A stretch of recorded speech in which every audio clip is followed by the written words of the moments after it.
Pape Abdoulaye Camara, secrétaire général national de l'Organisation pour le renouveau syndical ORS. Aujourd'hui, 1er octobre, le bureau exécutif national de l'ORS s'est réuni à Mbour en conclave pour examiner les criels de problèmes qui gangrènent aujourd'hui notre système éducatif et propose de prendre des décisions fortes.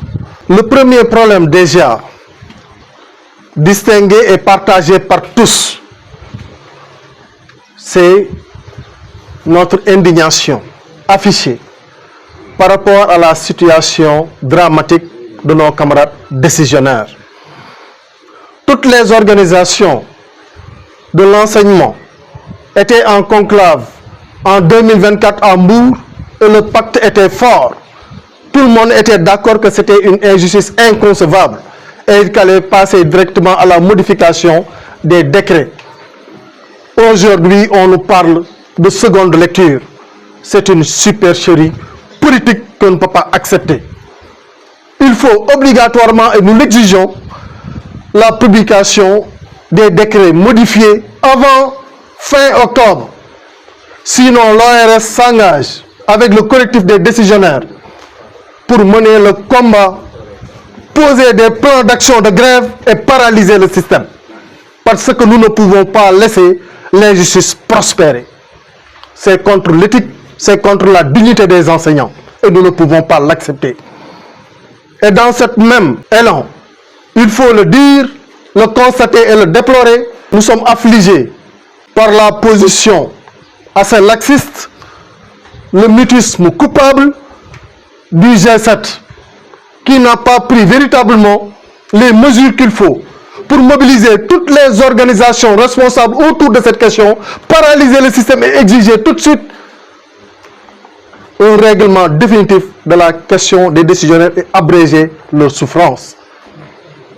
Nous ne pouvons pas permettre que nos camarades décisionnaires puissent, à la retraite, demeurer dans la précarité financière et sanitaire. C'est pourquoi nous exigeons au-delà l'harmonisation du système de retraite pour leur permettre, après des années de sacrifices au bénéfice de notre nation, de vivre au moins dignement. Certains meurent, d'autres sont à la retraite et les ayants cause sont là, laissés à eux-mêmes. C'est de l'ingratitude par rapport à la position de l'État qui ne comprend pas que l'urgence, c'est la signature de ces décrets-là. Nous l'exigeons et le combat est engagé. Nous ne pouvons pas seulement parler de la question des décisionnaires, même si c'est notre priorité, c'est l'urgence, c'est l'actualité. Le contexte, quand on parle de contexte de qualité améliorée, nous sentons les directeurs d'école engagés et dévoués à la recherche de performance n'ont pas de budget. Nous exigeons la dotation à temps, la dotation régulière des budgets des écoles. C'est une condition de performance et d'excellence. L'ORS aujourd'hui s'insurge aussi contre les surimpositions sur les rappels. Nous ne pouvons pas comprendre pourquoi ce vol persiste. C'est de l'escroquerie d'État. C'est de l'avidité fiscale. C'est une véritable double peine que nous subissons. Le racket odieux des enseignants par rapport à leur rappel doit cesser. Et nous l'exigeons. L'État ne peut pas nous doire une chose, prendre la moitié et nous demande de nous taire. Ça en est assez. Les injustices, aucune injustice ne va prospérer. Le combat est engagé. L'ORS s'insurge encore, malgré le New Deal Technology, malgré les guichets uniques, les lenteurs administratives persistent et gangrènent la carrière des enseignants. Nous ne pouvons pas tolérer ce laxisme, ce manque de professionnalisme, cette inefficacité quant à la prise en charge de nos carrières. Nos carrières sont hypothéquées et nous sommes debout, engagés à mettre fin à toutes ces injustices pour que l'école sénégalaise puisse véritablement s'épanouir et que les enseignants travaillent dans les meilleures conditions de sécurité et de performance. Dire qu'il y a des démarches, je vous ai dit que notre conclave à Mbour, toutes les organisations de l'éducation étaient là présentes et il y a eu des consensus forts. C'est le moment de l'évaluation, 0 acte posé. C'est ça qui nous indigne. Et c'est suffisant. Après une année d'attente, l'ère de grâce est terminée. On attend des actes forts pour nous montrer au moins leur bonne foi par rapport à la prise en charge des questions de l'éducation. Je le dis et je le répète, si le 30 octobre, les décrets modifiés ne sont pas signés pour les décisionnaires, pour abréger cette injustice, mettre fin à leur souffrance, leur angoisse et la perspective de leur précarité financière et sanitaire, nous allons déclencher des plans d'action qui vont paralyser tout le système éducatif. C'est Amadou Kamara-Diène, coordonnateur national des enseignants non fonctionnaires, communément appelés les décisionnaires, et membre de l'organisation pour le renouveau syndical, ORS, en étant le responsable de la section de Pikine. Aujourd'hui, nous nous sommes retrouvés ici pour un peu faire le diagnostic ou bien l'état des lieux sur la question de l'éducation.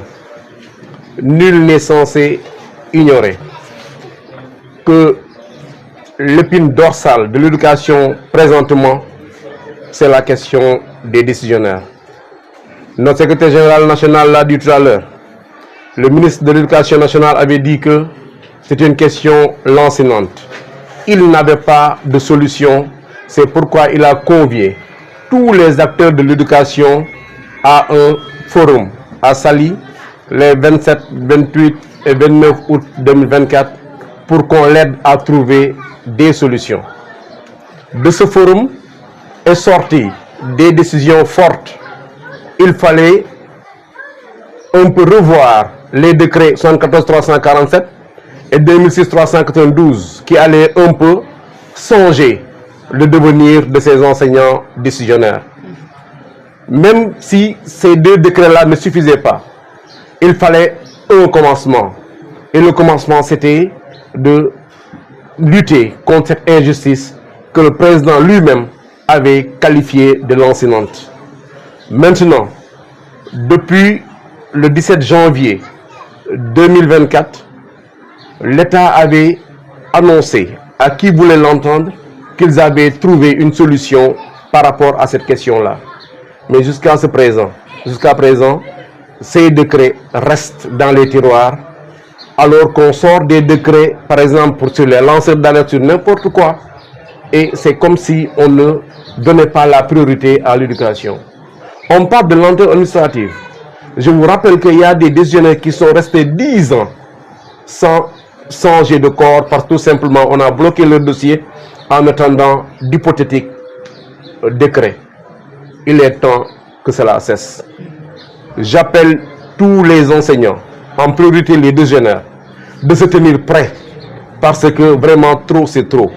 On a tellement attendu, on a tellement couru aux syndicats et ces syndicats, je crois qu'ils vont avec le dos de la cuillère.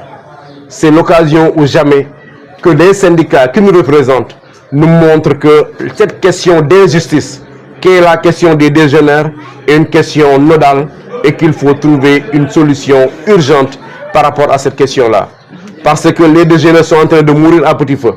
Une fois à la retraite, ils sont gagnés par le stress. Parce que le pécule qu'ils reçoivent ne les permet pas de s'entretenir et d'entretenir leur famille. Gagnés par le détresse et le découragement, ces décisionnaires-là meurent petit à petit. Pour ne pas qu'on en arrive là, on demande à l'État de revoir le système de retraite, qu'il n'y ait pas d'IPRES et de FNR pour les agents de l'État.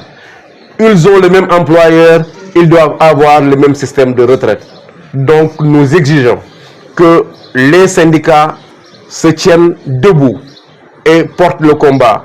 S'ils ne le font pas, nous allons chercher les syndicats qui croient en ce combat-là et nous allons les outiller pour engager ce combat pour une solution définitive à la situation des décisionnaires.